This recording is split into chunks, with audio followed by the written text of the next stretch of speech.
Bem-vindo a mais um programa Dr. Play, que em parceria com a TV Cidade João Pessoa tem uma série de dicas de saúde para te ajudar a ter mais qualidade de vida.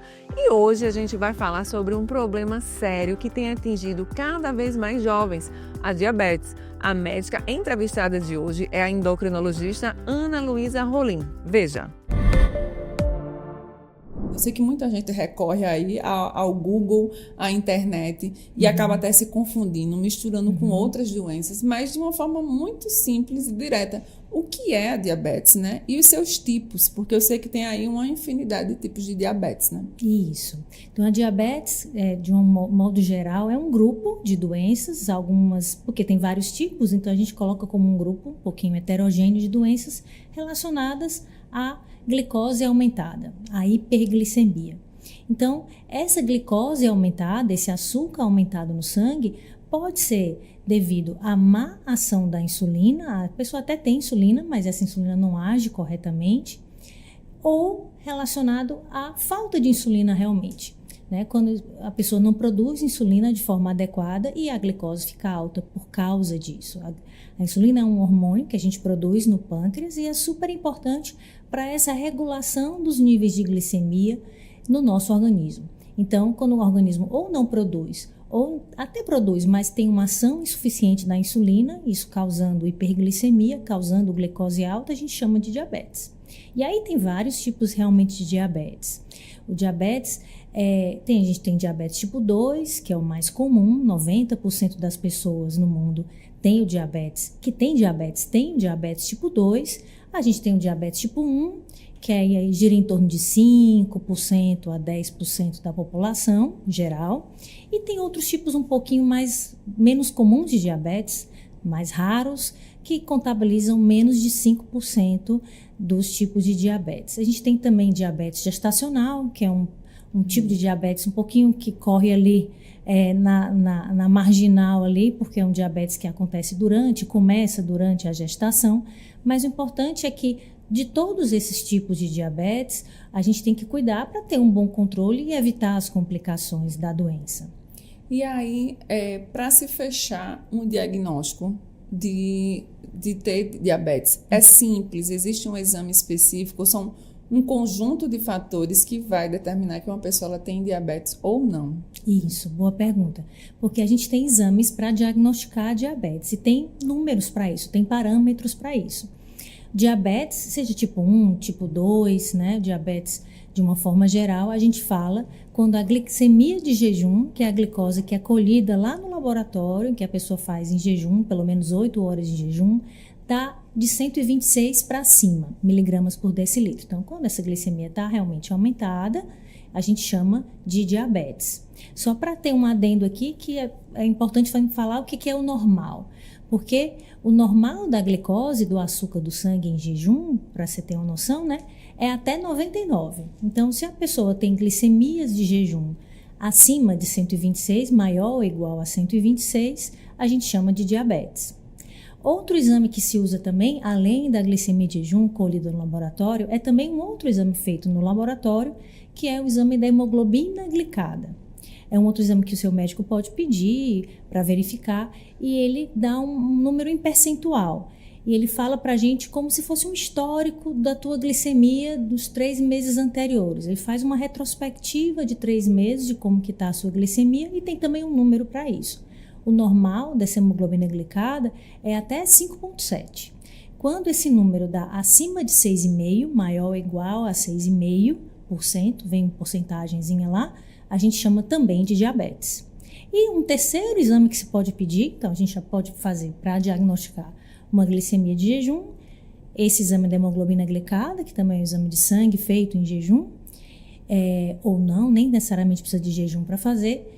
E tem um exame que chama curva glicêmica, que é um exame que é o teste, também chamado de teste oral de tolerância à glicose, em que a gente pede para o paciente ir no laboratório em jejum, aí ele colhe a glicemia em jejum, toma um líquido doce, uma sobrecarga de glicose de 75 gramas, e aí colhe novamente no laboratório, depois de 2 horas, para ver para quanto que foi a glicose depois desse período de 2 horas. Então, esse é um outro teste que se pode fazer também. Um pouco mais dispendioso, porque a pessoa tem que ficar 2 horas no laboratório, mas qualquer um desses 3 testes faz diagnóstico de diabetes.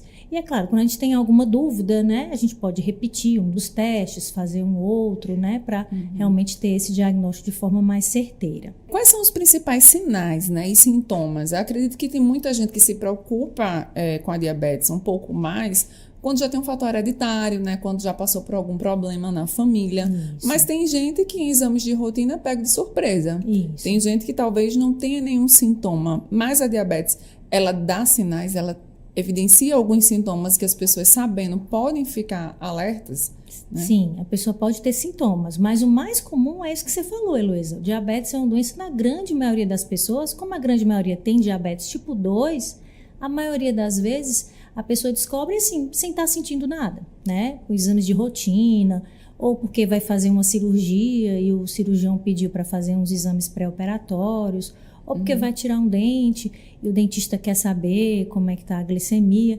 Então, muitas vezes, é uma doença que você não precisa... A ideia é que você não precisa esperar os sintomas, né? Não precisa esperar ter algum sintoma para realmente ir atrás do diagnóstico, porque deve ser feito em rastreamento e exames de check-ups de rotina.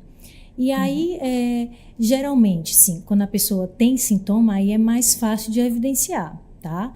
Os sintomas do diabetes, que é os sintomas basicamente, são sintomas relacionados a essa glicemia muito alta, né? A hiperglicemia.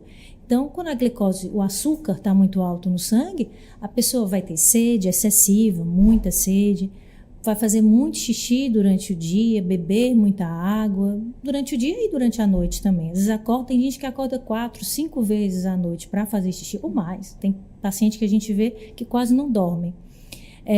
Perder peso de forma inesperada ou involuntária, né? Poxa, eu estou perdendo peso, eu não estou fazendo dieta, tá?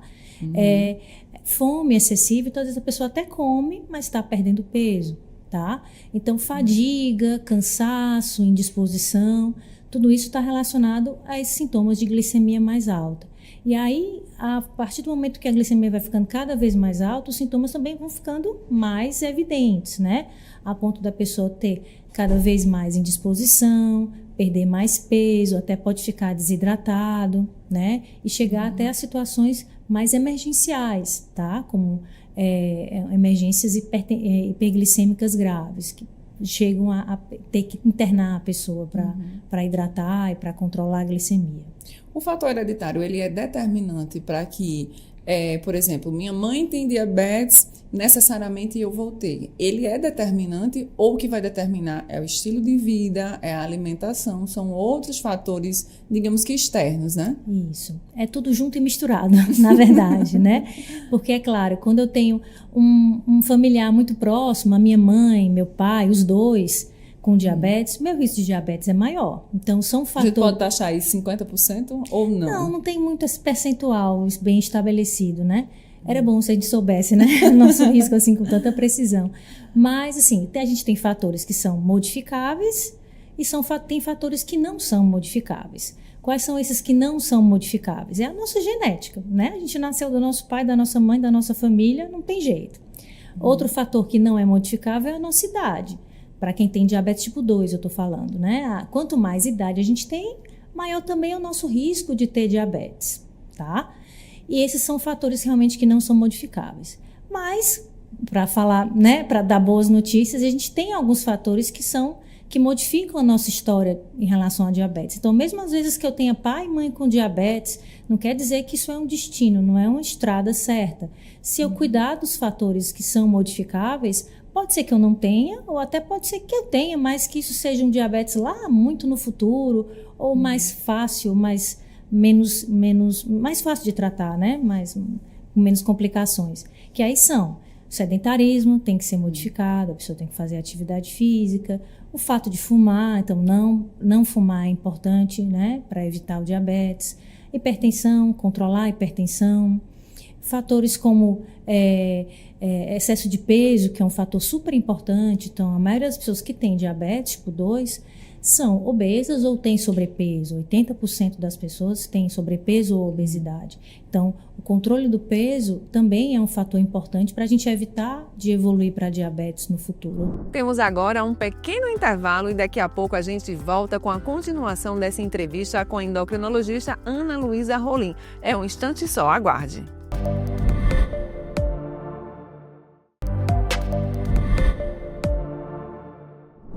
E já voltamos para continuar falando sobre a diabetes. Você vai saber agora a diferença dos tipos de diabetes 1 e 2. Acompanhe com a gente. Muitas mães lá no passado viam que criança gordinha era a coisa mais fofa, né? Ah, criança gordinha, mas essa gordura aí não está associada a uma gordura saudável, né? A ser uma criança saudável, né? Isso, com certeza. E se existia também até uma recomendação, existe até hoje, né? De pelo menos até os 2 anos, não dar doce à criança, enfim, refrigerantes, né? Mas isso aí, então, pelo que estou vendo, não está sendo realmente seguido, né? Os lances mais rápidos para levar para a escola, né? Os confeitos, os bombons, enfim. Isso, biscoitinho, salgadinho, processados, excesso de sal, de gordura, de corantes, enfim. Existem até estudos mostrando, não só para diabetes tipo 2 esse risco, mas mostrando que para diabetes tipo 1, diabetes tipo 1 é uma doença autoimune, né? A pessoa não produz insulina de forma adequada. Enquanto no diabetes tipo 2, a diferença básica assim, de forma didática é essa. O tipo 2 é aquele paciente que tem diabetes porque até tem insulina, produz insulina, mas essa insulina não age de maneira adequada, não tem uma boa ação, porque a insulina tem uma resistência à ação. Então, esse paciente tem resistência à ação da insulina, tá? Muitas vezes esse paciente até tem insulina, até em excesso, mas não consegue agir bem, por isso que não controla bem a glicemia, a glicose. No caso do diabetes tipo 1, o paciente tem uma doença autoimune que o próprio organismo dele, né, de uma forma, as células da imunidade destroem as células produtoras de insulina lá no pâncreas e aí a pessoa fica sem insulina. O pâncreas não produz insulina de forma adequada. Então, nesse tipo de doença autoimune, existem estudos mostrando que até o fato da criança ser urbanizada, digamos assim, como a gente tem visto mais, ser muito asséptica, não ter contato com sujeira, com germe, com bactéria, né? As crianças são tudo muito... Também pode ser um fator desencadeante ou um gatilho para uma doença autoimune como diabetes tipo 1.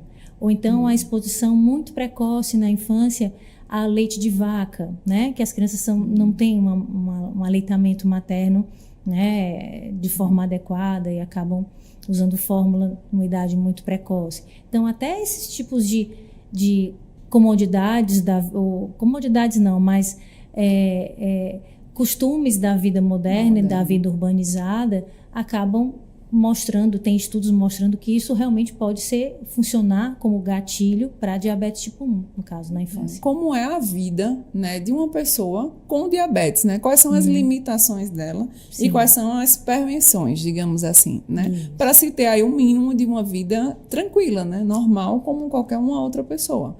Isso. Então, o grande X da questão, quando a pessoa recebe esse diagnóstico, é porque muitas vezes as pessoas ficam muito impactadas. E você imagina, diabetes tipo 2 é assim, imagina você chegar para uma criança de 5 anos, 4 anos e informar para a família que essa criança tem diabetes tipo 1 no caso, né? Então, é uma doença que impacta não só o adulto e a família do adulto, mas também no caso da criança. Então, o que é importante a gente entender quando a gente fala de diabetes, e por isso também que a gente está aqui para informar, é que se munir de informação, tá? Porque não é um fim da linha, né? Então, as pessoas, às vezes, quando pensam em diabetes, só pensam em restrição. O que eu não posso comer, o que eu não posso fazer, como é que vai ser. Quando, na verdade, você pode viver e deve viver uma vida normal com diabetes. Então, o diabetes não pode te limitar a tanto ponto. Por quê? Porque a pessoa vai ter uma alimentação saudável, vai ter uma rotina mais saudável. Então, na verdade, a pessoa tem que ter um autocuidado maior e um autoconhecimento também de forma mais importante, né? Então, isso é que é importante, é a educação, ter boas vias de informação para também não cair nessa lógica de restrição. E aí entra, como o diabetes é uma doença muito ampla e muito diferente tem vários tipos, é importante a gente entender que também é importante idealmente, né, ter outros profissionais associados a você e que você consiga contactar. Porque muitas vezes o paciente espera só do médico essa informação ou só do médico essa educação. A gente tem pouco contato, às vezes, com o paciente ou numa consulta. Mas colher informação de outros profissionais e ter essa rede, enfermeiro é super importante no cuidado do paciente com diabetes, outros profissionais como dentista, né? Então a gente sabe que o controle das doenças periodontais, das doenças da boca, da gengiva, é muito importante também para o controle do diabetes. Psicólogo, a gente estava falando aqui, né? É uma doença que não tem cura. Então, a gente tem que imaginar que eu vou ter que conviver e saber viver bem com uma doença que não tem cura. Então, uma doença crônica, a maioria delas, precisa desse apoio também para eu conseguir levar numa boa a minha vida, né? E em detrimento das coisas que o diabetes me faz fazer ou me faz pensar. E, claro, outros profissionais, o nutricionista, enfim. Um educador físico. Um educador físico. Então, seria muito bom se a gente tivesse toda essa rede para todos os pacientes, né? Mas, e buscar informação num podcast como esse, nos sites da Sociedade Brasileira de Diabetes, que é o diabetes.org.br. No podcast, inclusive, da Sociedade Brasileira de Diabetes. A gente tem que ter, uma curadoria ali para ver qual é a informação que não é fake, que é realmente importante, porque a gente sabe que em várias doenças crônicas a gente vê isso, né? Que tem gente vendendo milagre. Então, um remédio milagroso, um chá milagroso, né? Que não existe. Que não existe. Seria muito bom se existisse uma cura, né? Mas a gente não fala assim. Infelizmente, a diabetes é uma doença muito comum. Por isso, a prevenção é o melhor caminho. E o programa Dr. Play está aqui para tirar todas as suas dúvidas sobre esse tema. Você pode conferir toda a entrevista completa no canal do YouTube da Dr. Play. Até a próxima edição.